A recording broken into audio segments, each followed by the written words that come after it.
Terry Bradshaw set to join us on the program. And Terry, let me start with the obvious. How realistic was the fight scene in the movie Hooper with Burt Reynolds when you got punched? The tooth was a piece of paper. You know, I did have a gap there. I wore a flipper thing because I took it out when I played, and I eventually had it fixed, but that was a piece of paper. When I hit him on the helmet, I really did. I hit him the first time, and the helmet didn't crack. It's cracked and glued back. And so I hit him the first time, and it didn't crack. And so Bert said, "You got to really hit me." I said, "Bert, I mean, I'll have to hit you pretty hard." He said, "Just really hit me." So the second time, I really popped him. I mean, I popped him good. And then the fight was pretty much that. I dove out a window, shattered my right elbow, landed on the concrete. I mean, landed on asphalt. That fight scene was crazy. It was people were bleeding. Yeah, it was good. Well, wait a minute. How did the Steelers react to this? They didn't know about it. Talking about busting up the bursa sac and the bones in my elbow. They found out about it when blood started draining back down in it. And then I told them what happened, but I was fine. I mean, you get that big old blood bubble and the bone chips are in there. Sure. Yeah. You've experienced that. All in a day's work. If I would have said, you could have said to Bert, you want to change careers. Like you would have been done Bert's career and he would have changed and you would have been a movie star. Do you think both would have done it? Well, we always want to be something we're not. So I think, yeah, he played football at Florida State. He would have loved to have been an NFL player. So I think switching is always very easy. I think if you ask a player, I'm a singer or I try to sing, so I would always switch places with a professional singer. I'd love to have sung like Pavarotti. I mean, I would switch in a heartbeat. He'd be an offensive lineman, though. He's a big man. So, yeah, I think so. I think Burt definitely would have switched. If I said you could have switched with George Strait. Yes, I would have switched. Yes. Who's the person you sang with where you went, I'm way over my skis here? I did well, I never thought that. Okay. If I say, hey, listen, I've sung with the Isaacs, the great gospel group, the Isaacs, and boy, can they sing. And I've done several shows with them, and I hold my own. I hold my own all right. I've sing on the Grand Ole Opry 4 or 5 times. I can sing. I'm not ashamed to step up in front of anybody, but I did a song with Glenn Campbell, and I was nervous. Well, number one, it was Glenn Campbell, but I was so nervous, and it turned out really good. Glenn made me sing good, made me comfortable, but I was extremely intimidated by Glenn Campbell. Give me a little Wichita lineman. You got a little for me? I'm not gonna do that. You can't make what? You just told me how good a singer you are. I don't have a piano here. I gotta have a piano to sing. Really? All right. Honey, don't I need a piano? My wife right there. Next time I bring a piano. Yeah. Hey, listen, I sing all the time when people ask me on, what is that thing I do, Facebook. They say, sing a song. I sing, but Dan Patrick, you asked me to sing and I'm afraid I would do poorly, and that would upset me. I would sing a little Johnny Cash if that meant you would sing a little Glenn Campbell. Okay, let me have it. I fell into a burning ring of fire, went down, down, down, flames they went higher, and they burns. The ring of fire, the ring of fire. What do you think? The taste of love is sweet when hearts like ours meet. I felt for you like a child. Oh, but the fire went wild. There you go. I know. I think it's good. It's good. That's not how I sing, but finish this sentence. I always feel a lot smarter when I'm next to whom? You. And I was going to say you. I think I feel a lot. I don't think like that, number one, ever.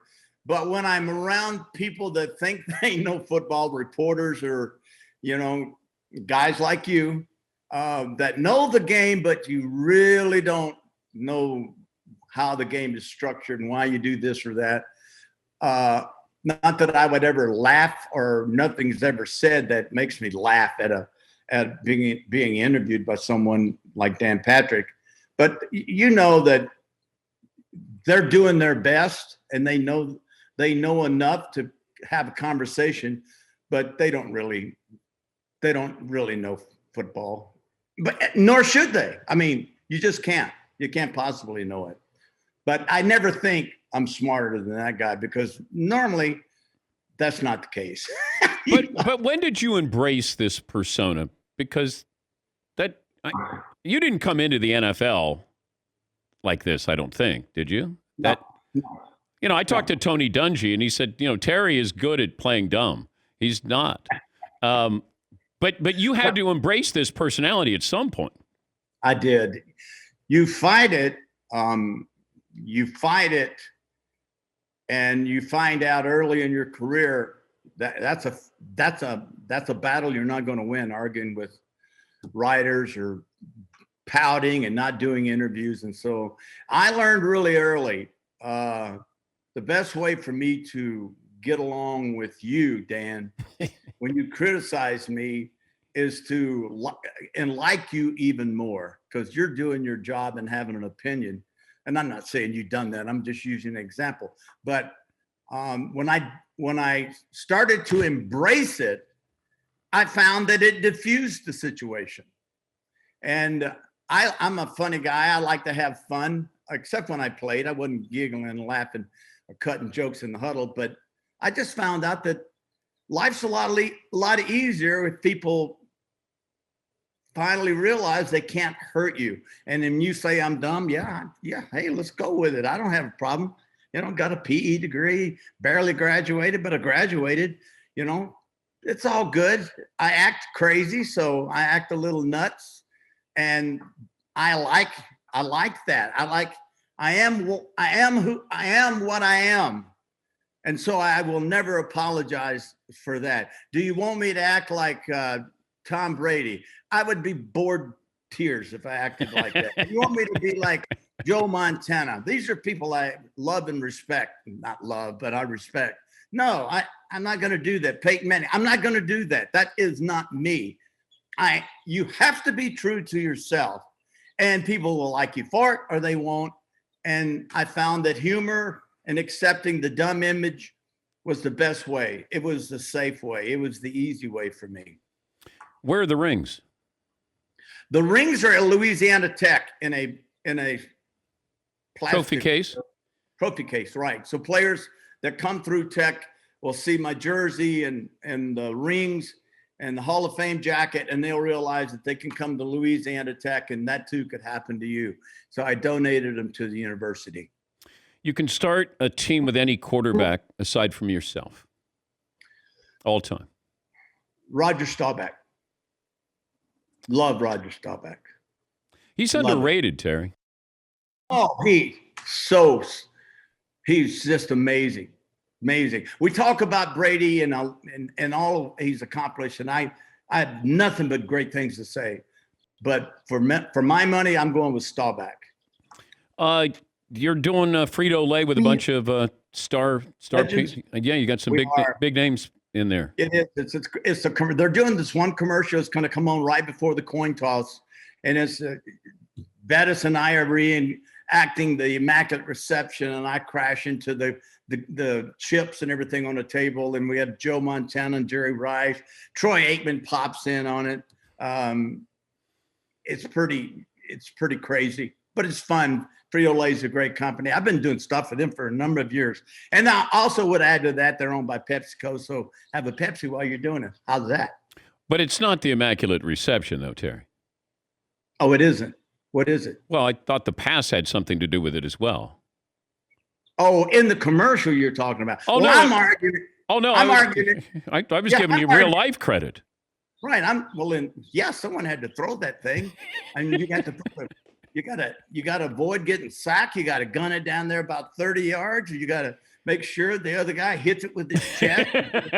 Did it touch Frenchie when it left Tatum's chest? And did Franco trap it or did he catch it? And then we got to have an argument and we got to have chaos break out. And got to have all that. It all started with me. I'm the man. Okay? You are. Thanks for spending time. And next time I bring a piano, next time. Oh, hey, you bring the piano in and I'm your man. Thank you, Terry. Good to talk to you, buddy. Bye, Dan. Terry Bradshaw.